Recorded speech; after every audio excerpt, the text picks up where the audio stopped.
Welcome home, my daughter. Welcome home, my daughter.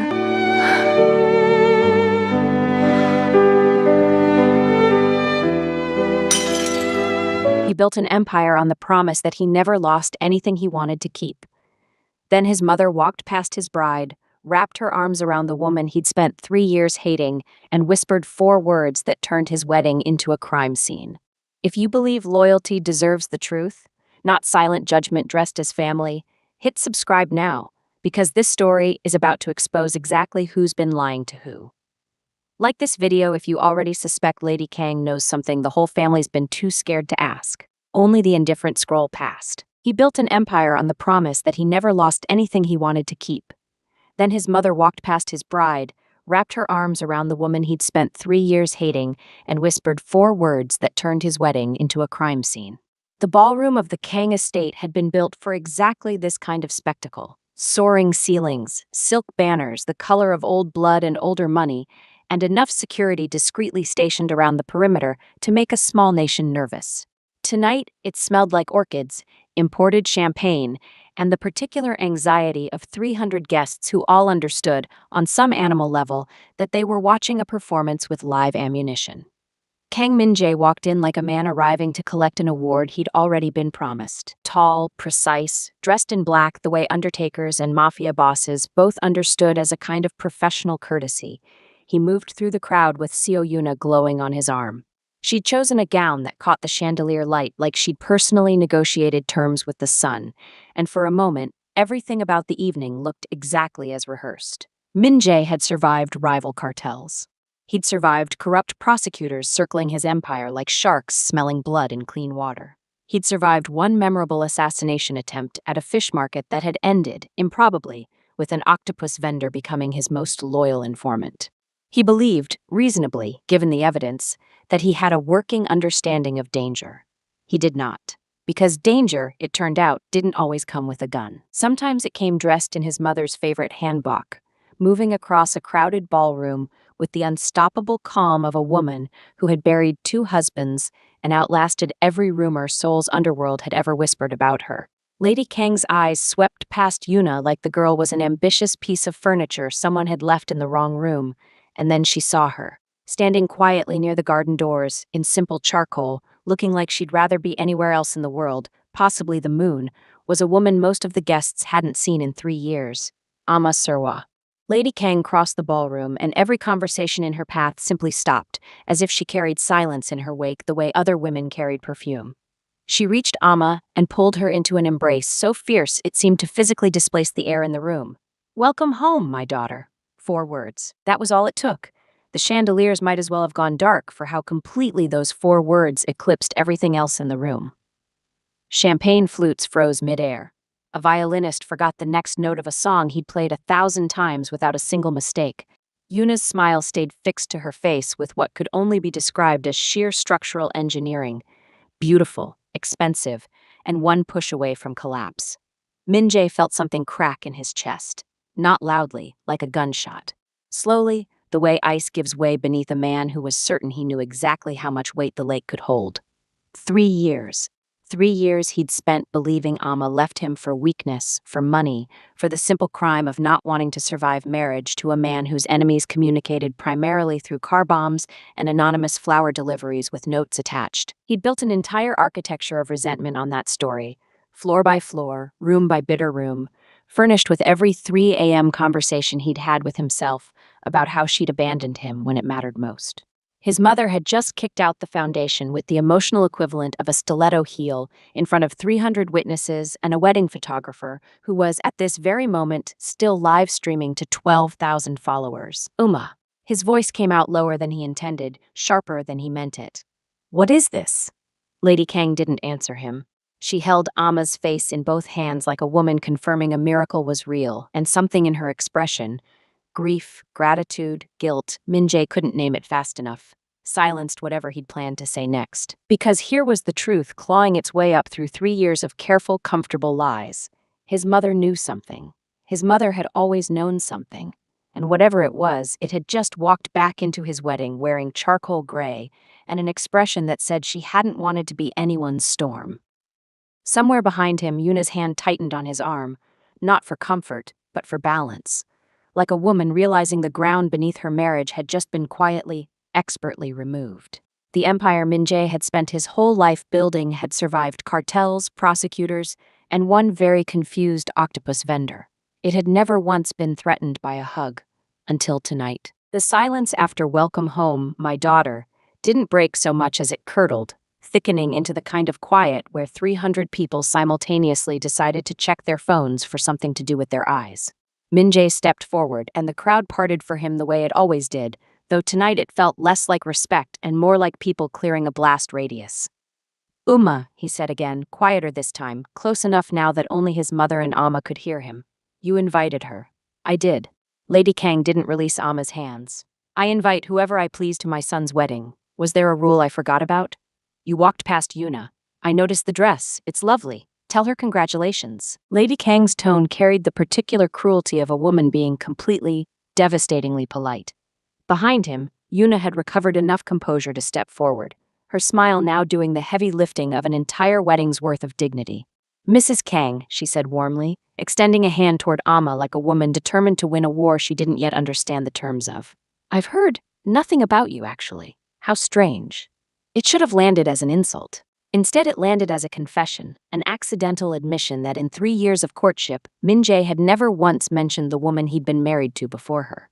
Amma's expression flickered, something between pity and exhaustion, and she took Yuna's hand anyway, because whatever else she wasn't cruel. "Amma Surwa," she said simply. "I won't be staying long. You'll stay as long as I want you to," Lady Kang cut in, and there it was.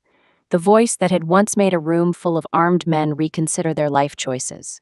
She turned to the crowd, still holding Amma's hand like evidence she intended to present in court. "Everyone, please, continue enjoying yourselves. My son is getting married. There is champagne, there is cake, there is no need to stand around staring like I've announced a war." Nobody moved. Min-jae took his mother's elbow, steering her toward the study with the practiced gentleness of a man who'd learned long ago that manhandling Lady Kang, even affectionately, was a mistake made exactly once. "We're talking. Now." The study was where the real business of the family had always happened. Behind oak doors thick enough to survive a small siege, under the watchful oil-painted eyes of Kang ancestors who'd built an empire out of shipping routes, silence, and a talent for knowing exactly which secrets to keep buried. Lady Kang settled into the leather chair by the window like she owned the room, which, technically, she did. "You're going to explain this," Min-jae said. "Tonight, not in riddles. I already told you everything you needed to know 3 years ago." Lady Kang's eyes, when they met his, had none of the softness she'd shown Amma in the ballroom. "You simply chose not to listen. You were too busy being heartbroken to be curious." She left. She packed a bag and disappeared without a word to anyone. "She protected this family," Lady Kang said, and for the first time that night her voice cracked, just slightly, just enough for Min-jae to hear the years underneath it. "While you were building glass towers and shaking hands with men who wanted you dead, she was the only person paying attention to the ones closest to you, the ones already inside the walls." Min-jae felt the floor tilt. "What are you talking about?" Before Lady Kang could answer, the study door opened without a knock, a violation so unthinkable that Min-jae's hand moved instinctively toward his jacket before his mind caught up with the fact that it was only Ho-jin, his mother's longtime advisor, silver-haired and grim-faced, carrying a slim black folder like it weighed considerably more than paper should. "Forgive the interruption," Ho-jin said, though his eyes were on Lady Kang seeking permission Min-jae hadn't known she still needed to grant. "But if we're finally doing this tonight, you'll want to see what's in here before the reception ends." Lady Kang closed her eyes briefly, the way people do before stepping into cold water. "Show him." Ho-jin set the folder on the desk between them, and Min-jae stared at it the way a man stares at a door he's suddenly certain he doesn't want opened, knowing, with the particular dread of someone who's built a career on reading rooms, that whatever was inside was about to rewrite everything he thought he understood about the woman he'd spent 3 years learning to hate. He reached for it anyway. The folder was thinner than 3 years of betrayal had any right to be. Min-jae opened it slowly, the way a man diffuses something rather than reads it. The first item was a photograph, grainy, clearly pulled from an old security feed, time-stamped a little over 3 years ago. It showed the loading dock of the Kang shipping terminal at night, 2 men standing close together over an open crate, their faces caught at an angle that made identification unmistakable if you'd spent your whole life around them the way Min-jae had.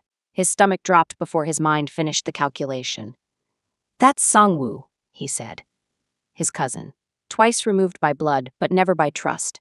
The man he'd handed the northern logistics routes to 5 years ago because he trusted him more than half the men who shared his last name outright. "And that's—" "Keep going," Lady Kang said quietly. The next page was a ledger, photocopied and annotated in a careful, unfamiliar hand, names circled in red ink, dollar figures beside them that made no sense against any legitimate account Min-jae had ever reviewed. Money moving sideways, siphoned through shell accounts registered to companies that existed only on paper, all of it threading back, invoice by invoice, to Sang-woo's division. "He's been bleeding us for years," Ho-jin said, slowly, carefully, enough to build his own war chest without ever tripping an alarm. "If your father were alive, he'd have caught it in a week. You were too busy fighting wars on the outside to notice the one starting on the inside." Min-jae's jaw tightened. "And you knew this, both of you, for 3 years." "No," Lady Kang said. She knew, 3 years ago, before any of us. The last item in the folder was a letter. Min-jae recognized the handwriting before he'd even unfolded it fully. Careful, deliberate. Each character formed like she'd been taught that words, once written, couldn't be taken back, so they'd better be worth the ink. Amma's handwriting. He read it twice before the words settled. "I found the ledgers in March. I confronted no one because confronting them meant a war Min-jae wasn't ready to fight, and Uma wasn't strong enough to survive. I made a choice. I would rather he hate me for a lie than bury his mother over a truth revealed too early. If you're reading this, it means the time has finally come. Protect him. That's all I ever wanted to do." There was no signature. She hadn't needed one. Min-jae sat down slowly, the folder open on his knees, and for a long moment the study was silent except for the muffled sound of a string quartet through the walls, still playing to a ballroom that had no idea their entire understanding of the evening was currently being dismantled 20 feet away. "She let me hate her," he said finally, to no one in particular. "For 3 years. She let me tell people she was weak. She let me tell myself that." "She let you live," Lady Kang said. "There's a difference, though I understand it's not one you were prepared to see at the time." Min-jae's hands had gone very still, the particular stillness of a man doing math he didn't want the answer to. Sang-woo, his cousin. The man who'd sat beside him at his father's funeral, who'd toasted his engagement to Yuna not 6 months ago with a smile that had never once faltered. If the ledger was accurate, that same man was still inside the organization, still moving money, still— Min-jae's chest tightened at the thought.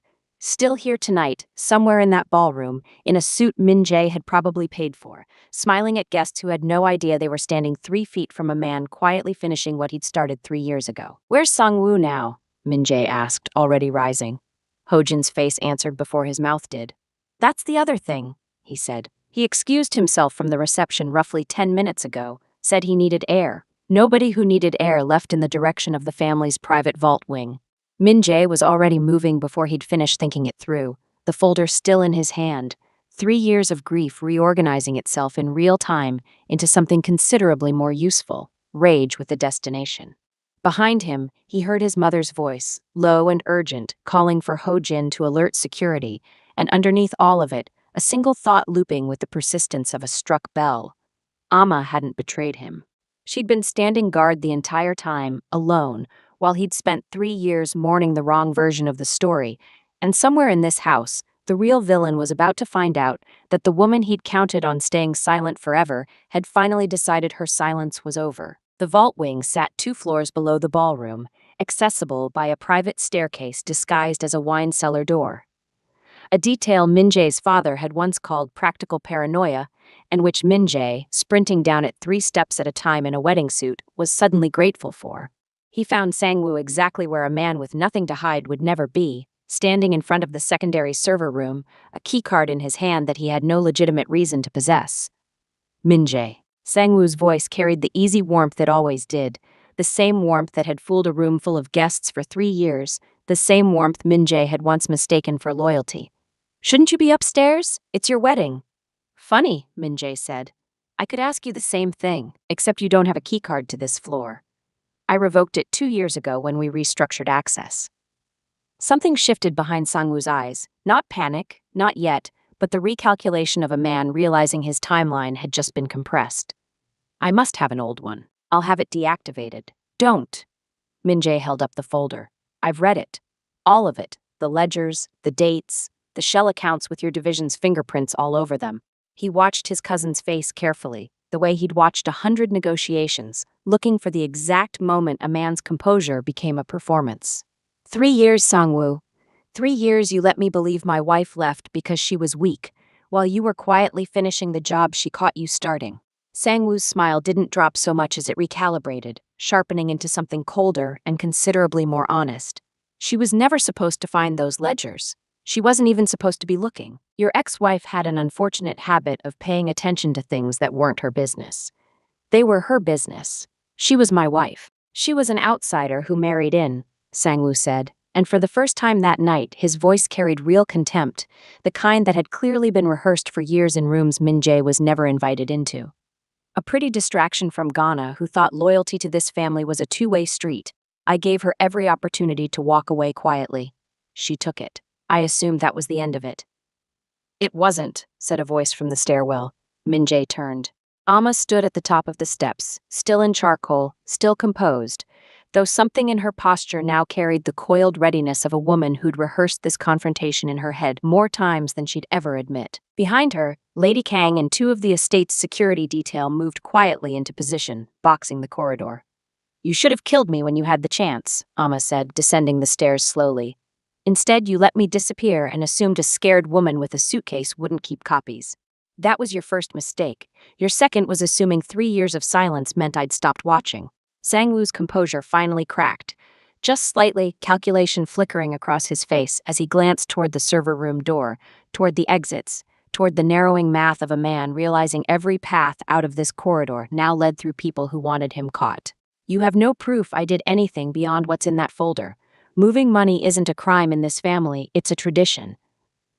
The ledger has your authorization codes, Ho-jin said, arriving last, slightly out of breath, holding a second folder Min-jae hadn't seen yet. Codes that were used again 11 days ago, transferring $600,000 to an account in Macau. You weren't finishing an old job, Sang-woo. You were starting a new one. Tonight, in fact, while everyone was distracted by a wedding. The silence that followed had teeth in it. You were going to use my wedding as cover, Min-jae said slowly, understanding arriving the way understanding always did in this family, too late and considerably more expensive than it should have been.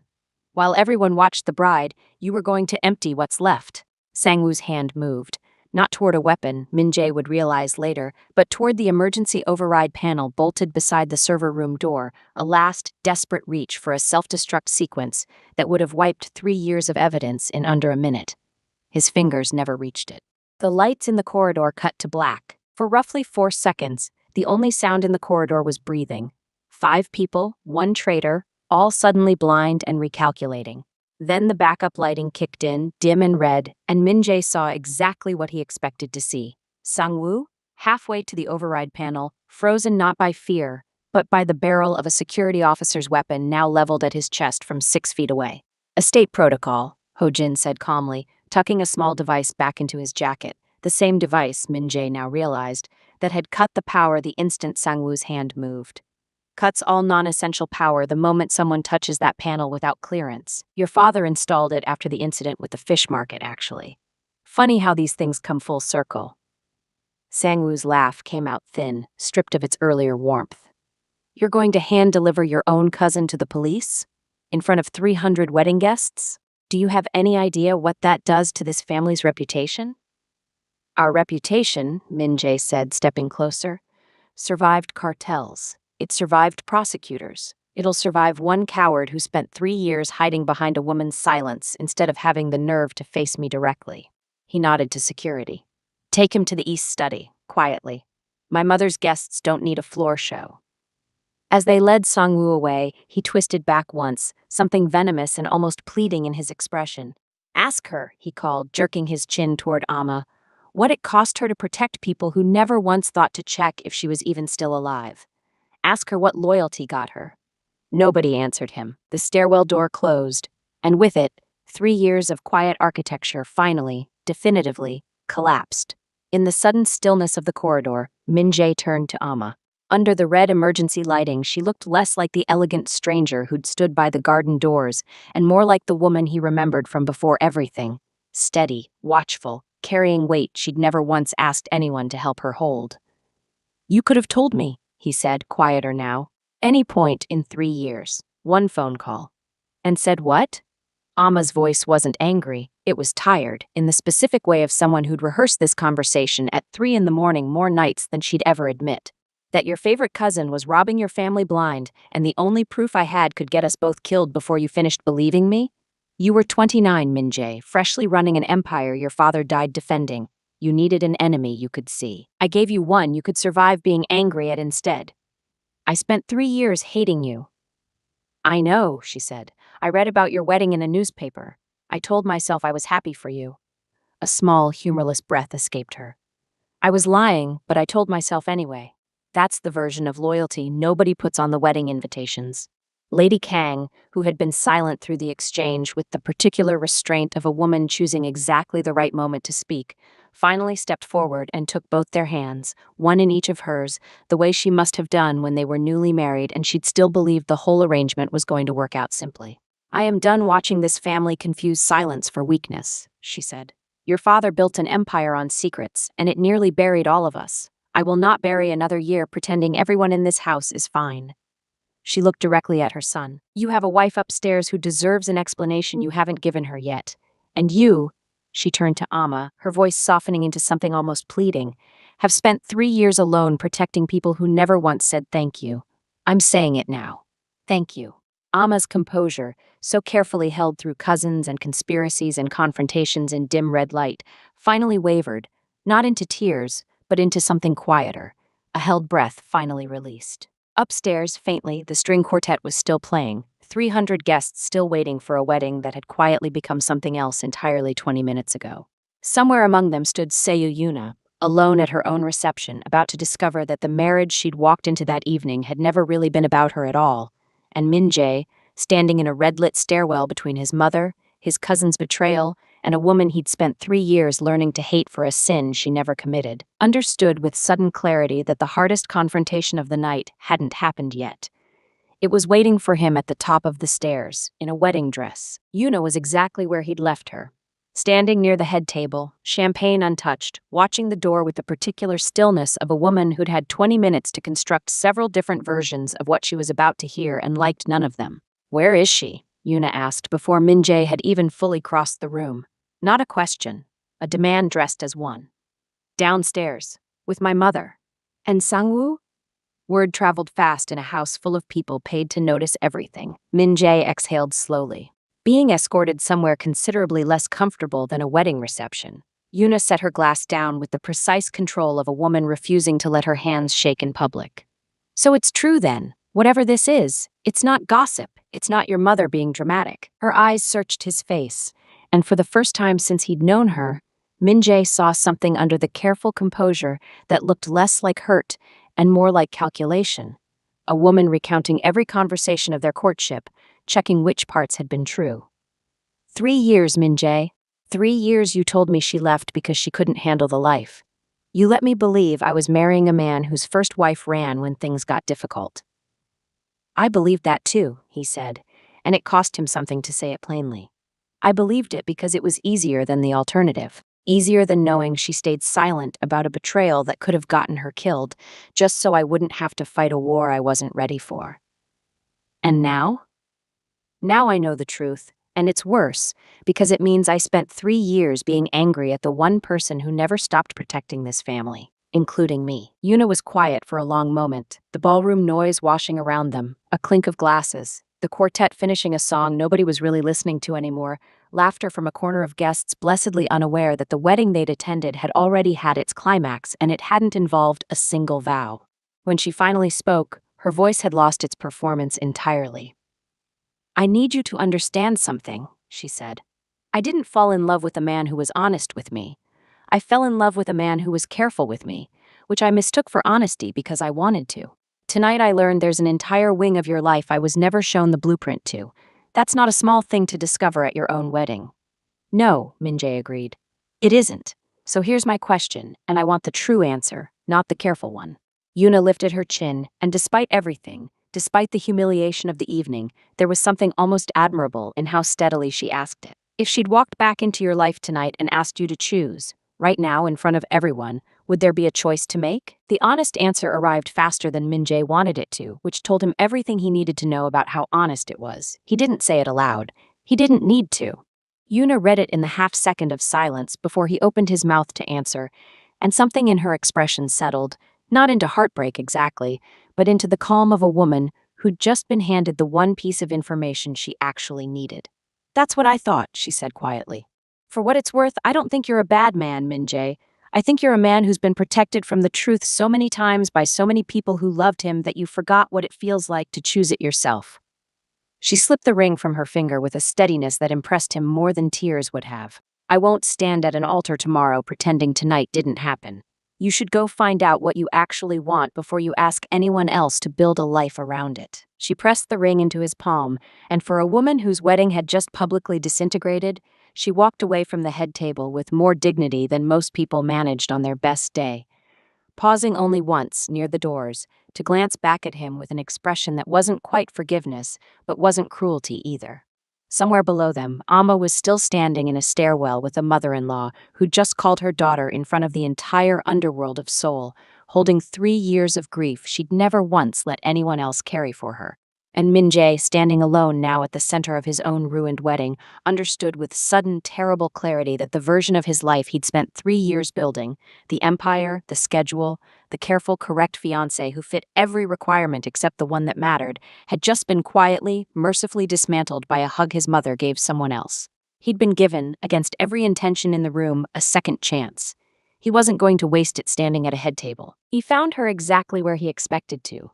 Not inside, among the guests still murmuring their way through half-finished champagne, but out on the estate's east terrace, where the noise of the reception thinned to something almost bearable, and the Seoul skyline glittered indifferently beyond the garden wall. Amma stood with her arms crossed against the evening chill, a car already idling at the far end of the drive, her single suitcase, the same practical, unglamorous size that had carried her out of his life 3 years ago, sitting beside her like a decision already made. You didn't say goodbye, Min-jae said. I'm not sure I'm owed a goodbye scene, Amma said, not turning around. I came because your mother asked. I stayed long enough to watch the truth do what I never had the courage to do myself. I think that's enough. It's not enough for me. That got her to turn. He crossed the terrace slowly, giving her every opportunity to stop him, and when she didn't, he stopped an arm's length away, close enough to see that whatever composure had carried her through a ballroom ambush and a stairwell confrontation was finally, quietly wearing thin. I spent 3 years being angry at a woman who doesn't exist, he said. The version I built in my head left because she was weak, because she didn't want this life, because she didn't want me. Tonight I found out the real version stayed in the fight longer than I did, alone, and let me hate her so I wouldn't have to bury my mother. His voice caught just slightly on the last part. I don't know how to apologize for 3 years. I don't think the words exist. You don't owe me an apology speech, Min-jae. Amma's arms uncrossed, though she still hadn't stepped closer. I made the choice. I'd make it again. I'm not telling you this so you'll feel guilty enough to fix it. I'm telling you because I'm tired of being the only one who knows the truth. Then let me carry some of it now. He held out his hand. Not dramatically, not the way he'd rehearsed a wedding toast that would never be delivered tonight, but simply the way a man offers something he's afraid will be refused. Stay. Not because my mother asked. Not because there's unfinished business with Sang-woo that'll take weeks to untangle in front of a judge. Stay because I'm asking you, for the first time in 3 years, without a folder of evidence forcing my hand.